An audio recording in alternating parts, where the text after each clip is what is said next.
मत्चिताः मद्गत प्राणाः बोधयन्तः परस्परं कथयन्तः माम नित्यं तुष्यन्ति च रमन्ति च।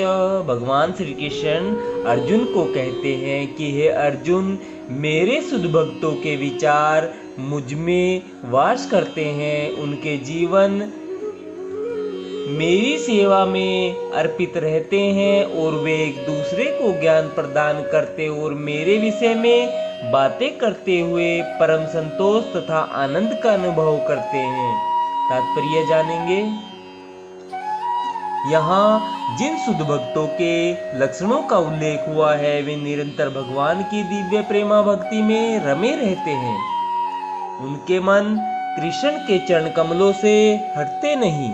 वे दिव्य विषयों की ही चर्चा चलाते हैं। इस श्लोक में शुद्ध भक्तों के लक्षणों का विशेष रूप से उल्लेख हुआ है। भगवत भक्त परमेश्वर के गुणों तथा उनकी लीलाओं के गान में अहरनिश लगे रहते हैं। उनके हृदय तथा आत्माएं निरंतर कृष्ण में निमग्न रहती है और वे अन्य भक्तों से भगवान के विषय में बातें करने में आनंद अनुभव करते हैं। भक्ति की प्रारंभिक अवस्था में वे सेवा में ही दिव्य आनंद उठाते हैं और परिपक्व अवस्था में वे ईश्वर प्रेम को प्राप्त होते हैं। जब वे इस दिव्य स्थिति को प्राप्त कर लेते हैं तब वे उच्च सर्वोच्च सिद्धि का स्वाद लेते हैं जो भगवत धाम में प्राप्त होती है। भगवान चैतन्य दिव्य भक्ति की तुलना जीव के हृदय में बीज बोने से करते हैं। ब्रह्मांड के विभिन्न लोकों में असंख्य जीव विचरण करते रहते हैं। इनमें से कुछ ही भाग्यशाली होते हैं जिनकी शुद्ध भक्त से भेंट हो पाती है और उन्हें भक्ति समझने का अवसर प्राप्त हो पाता है। यह भक्ति बीज के सदृश है। यदि ऐसे जीव के हृदय में बो दिया जाए और जीव हरे कृष्ण मंत्र का श्रवण तथा कीर्तन करता रहे तो बीज अंकुरित होता है। जिस प्रकार की नियमतः सींचते रहने से वृक्ष का बीज फलता है, भक्ति रूपी आध्यात्मिक पौधा क्रमशः बढ़ता रहता है जब तक यह ब्रह्मांड के आवरण को भेद कर ब्रह्म ज्योति में प्रवेश नहीं कर जाता। ब्रह्म ज्योति में भी यह पौधा अब तक बढ़ता जाता है।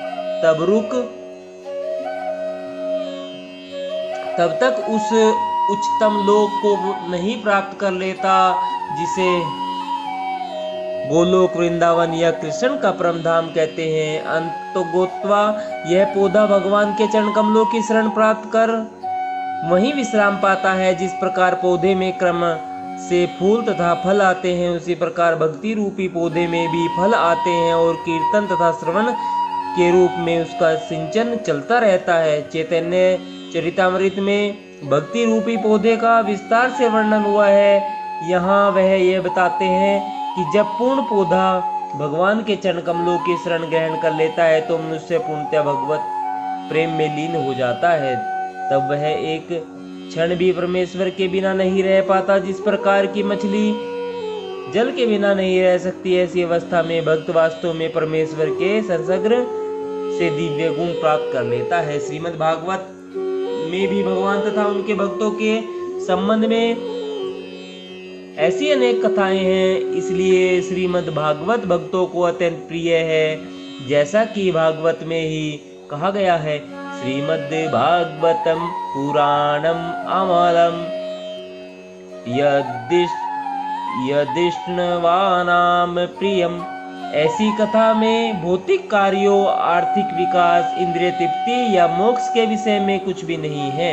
श्रीमद् भागवत में ही एकमात्र ऐसी कथा है जिसमें भगवान तथा उनके भक्तों की दिव्य प्रकृति का वर्णन मिलता है। फलतः कृष्ण भावना भावित जीव ऐसे दिव्य साहित्य के श्रवण में दिव्य रुचि दिखाते हैं। जिस प्रकार तरुण तथा तरुणी को परस्पर मिलने में आनंद प्राप्त होता है। राधे राधे भक्तजनों, राधे राधे, जय श्री कृष्ण। आज हमने श्रीमद् भागवत गीता के 10वें अध्याय के श्लोक नंबर 9 का आनंद लिया है। कल हम 10वें श्लोक का आनंद लेंगे। राधे राधे, जय श्री कृष्ण।